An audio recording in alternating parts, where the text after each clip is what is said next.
Minister, I want to ask you about conditions in privately run homeless emergency accommodation. Minister, on the 2nd of August, a woman named Mairead was physically assaulted by a member of staff in a privately run hostel for homeless people. While this hostel is run by a private company, it is funded with public money. The incident is recorded on video, and it clearly shows the male staff member telling Mairead that she is a piece of junk before threatening to hit and crush her. The staff member then hits Mairead and forcefully knocks her to the ground. Minister, what action are you taking on foot of this assault to ensure that vulnerable homeless people are safe when they are staying in privately run homeless emergency accommodation?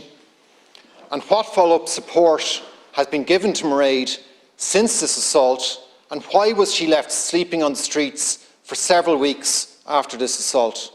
Seems that this is something you should be bringing to the Garda Síochána, Deputy. I've raised this issue multiple times to the Minister before about privately run emergency accommodation and conditions, and he needs to act on it. Thank you, Deputy. Firstly, you could say I absolutely condemn what happened to Mairead. This is the first I've heard of this specific case and of this instance. And if you have information, if you have that video, and as you've stated that you have, it should be shared with Garda Síochána. That's assault. That's a very, very serious thing. There are many committed people working in our NGOs right across this country, working in emergency accommodation, both privately run and state-run, and you know that too, Deputy, as well. That is not the experience that the majority of people will encounter. It isn't. But that is a very, very serious instance, and I would, you've raised that here with me today. That's the first time I've heard of that specific case. I will take that very, very seriously indeed.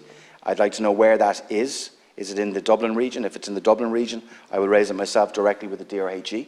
And the person who perpetrated that assault, that needs to be investigated. But you've raised that on the floor of the Dáil with me here for the first time, Deputy. I don't have the detail of that case. Time is up. But if you do that, I can assure you I will take that up as a matter of priority. Thank you, Minister. And to make sure that Mairead has the support that she needs. Thank you, Minister.